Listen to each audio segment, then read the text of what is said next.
Maka jangan tertipu oleh zikir-zikir yang bikin sakti, ya. Karena di atas orang sakti ada yang lebih sakti. Sedangkan iblis beribadah di langit sampai ke surga diizinkan Allah, memimpin ibadah malaikat di surga 80.000 tahun seperti dikisahkan oleh Imam At-Tabari. Ada yang zikirnya sebanyak itu, ada yang sholatnya selama itu.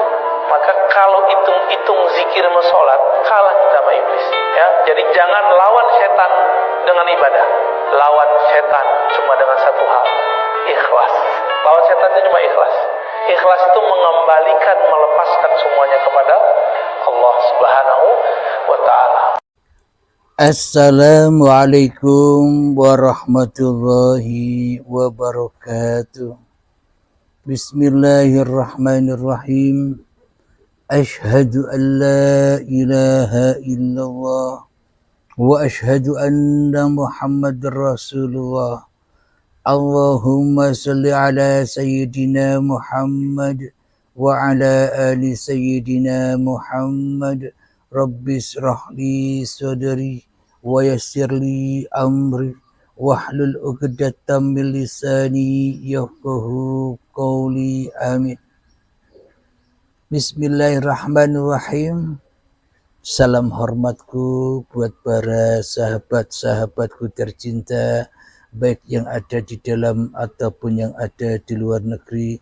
Semoga kita semua senantiasa diberikan kesehatan oleh Allah. Amin ya rabbal alamin. Bismillahirrahmanirrahim. Jangan tertipu dengan zikir. Jadi pemahaman seluruh umat manusia selama ini, ya termasuk saya, bahwa zikir itu adalah mengingat Allah. Contohnya, afdalul dzikri fa'alam annahu la ilaha illallah, atau solawatan atau zikiran yang banyaknya macam-macam. Itulah yang dipahami oleh manusia, yakni tentang zikir. Sementara kita semua selama ini tidak tahu apa sih maknanya zikir itu. Selama ini kita tertipu dengan zikir-zikir kita sendiri, yang seolah-olah kita mengingat Allah, yang seolah-olah kita berzikir kepada Allah. Ternyata kita selama ini hanyalah berzikir kepada iblis dan setan. Ternyata selama ini kita hanyalah berzikir kepada hawa nafsu kita sendiri. Meskipun ucapan yang diucapkan di dalam zikirnya la ilaha illallah, la ilaha illallah, la ilaha illallah, ataupun subhanallah walhamdulillah wa la ilaha illallah wallahu akbar dan sebagainya, kita selama ini tidak ingat, tidak zikir kepada Allah di dalamnya. Akan tetapi kita hanyalah mengingat dan mengingat diri kita sendirilah yang berzikir Allah, Allah. Kita hanya ingat diri kita yang berzikir la ilaha illallah. Kita hanya ingat yang berzikir diri kita sendiri, subhanallah walhamdulillah wa la ilaha illallah, dan sholawat serta sebagainya. Di dalam zikiran-zikiran itu kita ternyata tidak ingat kepada yang dizikiri, akan tetapi kita hanya ingat kepada siapa yang berzikir. Kita selama ini kita hanya ingat kepada diri kita sendiri yang berzikir. Berarti selama ini kita tak pernah bisa berzikir kepada Allah. Kenapa? Karena yang wujud bukan Allah. Kenapa? Karena yang wujud hanyalah diri kita sendiri. Yang hidup hanyalah diri kita sendiri. Yang berkuasa hanyalah diri kita sendiri. Sementara Allahnya gaib, sementara Allahnya tiada, sementara Allahnya fana, sementara Allahnya tak hadir, sementara Allahnya mati. Bagaimana mungkin kita bisa berzikir kepada Allah yang tidak pernah kita tuhankan selama ini di hati kita? Karena kita selama ini hanya mentuhankan diri kita sendiri sebagai Tuhan sang penguasa itu atas hidup dan badan ini di hati kita selama ini. Otomatis kita tertipu di dalam zikiran-zikiran yang kita kerjakan. Disuruh mengingat Allah kok mengingat setan. Disuruh mengingat Allah kok mengingat diri kita. Bagaimana mungkin kita bisa ingat kepada hal yang belum pernah kita jumpai? Bagaimana mungkin kita bisa berzikir kepada hal yang belum kita temui? Dan sementara yang jadi Tuhan di dalam hati kita masihlah diri kita sendiri. Tentunya semua zikiran-zikiran sejak akil balik hingga setua ini semuanya tertuju kepada kebanggaan diri kita sendiri, tertuju kepada kemuliaan diri kita sendiri, tertuju kepada keakbaran diri kita sendiri, tertuju kepada kemuliaan diri kita sendiri, tertuju kepada kekuasaan diri kita sendiri, tertuju kepada keadaan, kehadiran hawa nafsu kita sendiri di hati kita. Jadi semua zikiran yang kita lakukan selama ini bukan untuk mengingat Allah, tapi untuk mengingat bahwa diri kita lah yang berzikir. Otomatis kita sekarang sudah tahu, oh ternyata zikir-zikir yang ku kerjakan sejak akil balik, ibadah-ibadah yang ku kerjakan sejak akil balik hingga setua ini diterima atau tidaknya sekarang sudah Anda pahami, sekarang sudah Anda ketahui. Bila Anda sudah tahu, bertaubatlah, berhijrahlah dari alam kegelapan kemanusiaan ini, dari alam kejahiliaan manusia ini, dari alam kesombongan kemanusiaan ini, pindah hijrah ke alam yang abadi, dari fana pindah kepada alam yang abadi. Agar apa? Agar bisa tulus berzikir kepada yang menzikirkan. Bagaimanakah caranya ikhlas dan tulus di dalam berzikir kepada Allah agar tepat sasaran di dalam berzikir itu? Caranya ya matiyo dulu. Caranya ya goibkan dulu dirimu. Caranya ya tiadakan dirimu dahulu. Maka yang wujud hanyalah Allah, maka yang hidup hanyalah Allah, maka yang berkuasa hanyalah Allah. Itulah yang dimaksud afdalul dzikri fa'lam annahu la ilaha illallah. Hanya Allah yang ada, bukan hanya diri kita yang ada di dalam hati kita selama ini. Berarti kita sudah tahu makna amal beribadah serta bertuhan serta iman dan akidah kita kepada Allah ternyata selama ini salah kabeh, salah semua, karena kita hanya menuruti hawa nafsu kita sendiri, karena kita selama ini hanya beragama Islam yang palsu, agama Islamnya iblis dan setan. Selamatnya hati kita menuju kepada iblis dan setan, dan dibakarlah semua zikiran-zikiran itu, dan dibakarlah semua ketaatan-ketaatan itu. Kenapa? Karena kita persembahkan, karena kita zikirkan dan kita persembahkan semua zikiran itu hanya kepada setan yang merasa bisa berzikir di dalam hati kita selama ini. Itulah bukti-bukti bahwa kita selama ini tidak bisa atau takkan pernah bisa berzikir kepada Allah sebelum masuk Islam dulu. Berarti bagaimana mungkin amal dan zikir kita diterima sementara hati kita belum Islam, hati kita belum menyerah, hati kita belum berpasrah diri kepada yang ada, kepada yang wujud, yang mewujudkan diri kita. Jadi selama ini Islam kita hanya ayang-ayang wai, bayang-bayang wai, sesuai dengan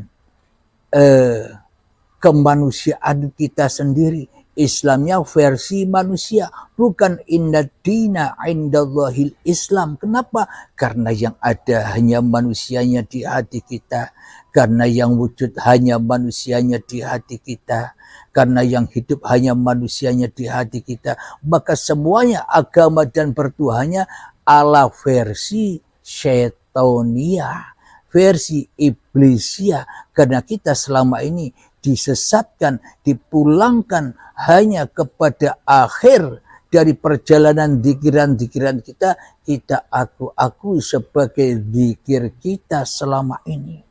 Jadi endingnya ya ditolak semua, wong dibakar dimakan awake dhewe. Permisi.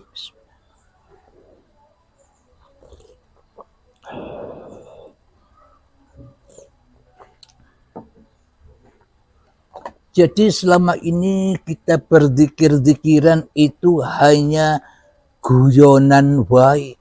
Hanya selama ini bila kita tak tahu, bila kita tidak mengetahui hakikat makna berzikir yang sesungguh-sungguhnya, kita selama ini hanya mengejek-ngejek Allah saja. Kita hanya menghina dina Allah saja, tapi tidak kita sadari semua itu. Itulah sebuah contoh zikir yang menipu kita selama ini. Jadi makna zikir itu bila diaplikasikan seumpama di dalam hati kita, saya ingin merokok. Bila di dalam hati kita yang ada masih Abdul Halimnya, tentu inilah kemaksiatan di dalam merokok, haram merokoknya. Akan tetapi bila Abdul Halimnya sebelumnya rela, ridho, kembalikan hidup dan badan ini, rela, ridho menghadapi kodok dan kodarnya Allah, rela, ridho menghadapi kebaikan ataupun keburukan, ketaatan ataupun kemaksiatan yang disuguhkan oleh Allah untuk menguji saya bahwa semuanya itu datangnya dari Allah, maka apapun yang dikerjakan serba benar, tidak ada yang salah. Itulah yang dimaksud berzikir itu. Contohnya begini. Permisi ya.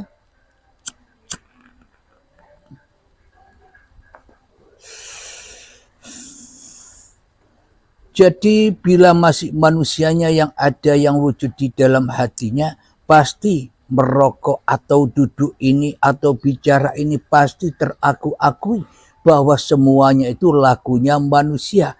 Inilah tipuan-tipuan zikir itu, karena yang diingat di dalam hati kita hanyalah serba manusia saja, tanpa kita mengingat siapa yang menciptakan manusia, tanpa kita bisa mengingat siapa yang menghidupkan manusia, tanpa kita bisa mengingat siapa yang menggerak-gerakkan manusia ini. Inilah zikir-zikir yang tipuan selama ini sebelum kita masuk agama inna dina indallahil Islam yang sesungguhnya.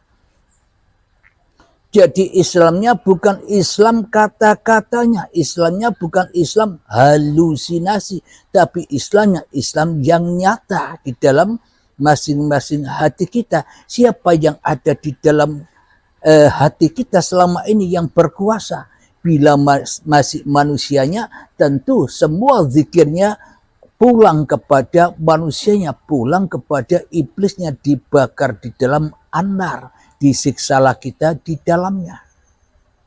Namun bila manusia sudah bangkit kesadarannya melalui kiamat, yakni ketika di baiat kiamat dimatikan, maka bangkitlah kesadaran manusianya, maka ia akan selalu sadar bahwa hidup ini Allah, bahwa apapun yang berlaku atas diriku semua kehendak dan kuasanya Allah. Inilah yang dimaksud hakikat zikir itu. Yang berzikir sudah bukan manusianya lagi, akan tetapi Allah lah yang berzikir, Allah lah yang bisa mengingat diri zatnya sendiri, dan Allah lah yang bisa menyaksikan apapun yang diciptakannya.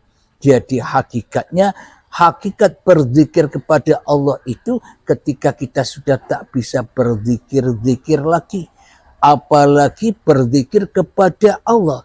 Berzikir mengingat diri kita sendiri saja tak bisa, apalagi berzikir kepada Allah. Jadi hakikat zikir itu adalah ketika kita sudah tak bisa berzikir lagi, itulah hakikat zikir yang benar. Ketika kita masih merasa berzikir, ya sesungguhnya kita belum bisa berzikir. Kita tak pernah bisa berzikir bila kita yang masih merasa berzikir.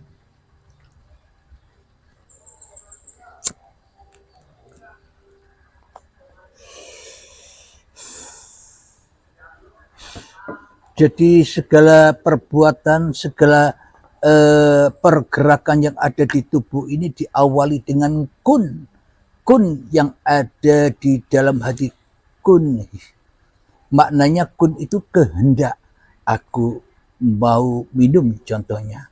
Ketika diperintah kun, minumlah. Maka ketika minum ini terjadi seperti demikian, inilah wayakunnya. Inilah bukti dari kun itu. Jadi tergantung kun fayakun itu kun fayakunnya setan atau kun fayakunnya Allah. Tergantung kondisi hatinya. Karena Allah hanya memandang hatinya. Allah tidak memandang wajah dan rupamu. Allah tidak memandang kekayaanmu. Allah tidak memandang pangkat-pangkat dan jabatanmu. Allah tidak memandang status-statusmu, apapun statusmu, habaib, kiai, alim ulama, ustadz dan sebagainya. Allah pun tidak melihat sanad-sanad kemuliaanmu, sanad-sanad kenabianmu. Yang Allah lihat, yang Allah saksikan hanyalah dirimu. Siapa yang menjadi Tuhan di dalam hatimu? Bila yang ada, bila yang wujud, bila yang hidup di dalam hatimu masih dirimu, maka tersesatlah engkau. Tidak peduli siapapun nama dirimu, apapun nama agamamu, bila dirimu yang paling wujud di dalam hatimu, ya engkau belum kembali kepadaku dan engkau jauh dari agama dan pertolonganku. Alhamdulillahirabbil alamin. Semoga bisa dipahami ya. Jadi hakikat zikir itu ketika di dalam hati kita sudah kunnya uripe Allah fayakun, maka jadilah apa yang digerakkan oleh uripe Allah.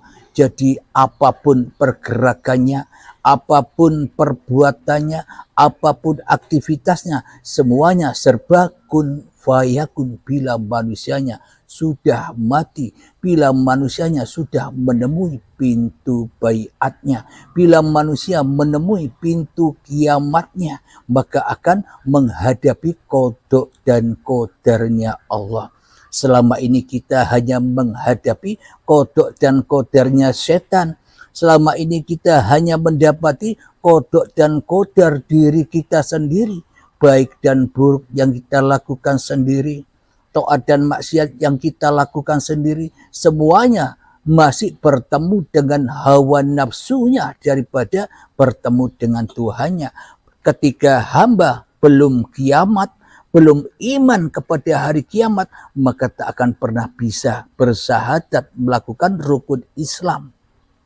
Apalagi sholat, apalagi zakat, apalagi puasa dan apalagi haji yang di sisi Allah. Bukan haji, bukan puasa, bukan zakat, bukan sholat dan bukan syahadat di sisi manusia yang serba pisah-pisah. Akan tetapi syahadat, sholat, zakat, puasa, haji, bahkan rukun Islam, iman kepada Allah, rukun iman kepada Allah, malaikat, kitab, rasul, kiamat dan qada dan qadar, itu menjadi ahad bila manusianya sudah berbaiat, bila manusianya sudah tak ada lagi. Jadi makna baiat itu ketika dirimu rela, ridho, sudah tak ada lagi, mutu qoblal maut, bila dirimu sudah tak ada lagi, maka Allah lah yang menjadi Tuhannya, maka Allah lah yang wujud nyata di dalam zatnya. Itulah makna zikir yang sesungguhnya. Jadi kita kalau sudah memahami pemaparan ini, jangan mau kita dibohongi lagi oleh iblis, jangan mau kita ditipu lagi oleh iblis, jangan mau kita diperbudak lagi oleh iblis, dan jangan mau kita dipelokoto oleh iblis dan setan tanpa kita sadari selama ini. Semoga saya khususnya dan semoga kita semua senantiasa dibimbing, dijaga dan dicukupi oleh Allah di dalam kehidupan ini. Amin ya rabbal alamin. Alhamdulillahirabbil alamin. Kami cukupkan dahulu pembahasan tentang zikir yang menipu ini. Semoga kita semua bisa memahami. Alhamdulillahirabbil alamin. Assalamualaikum warahmatullahi wabarakatuh.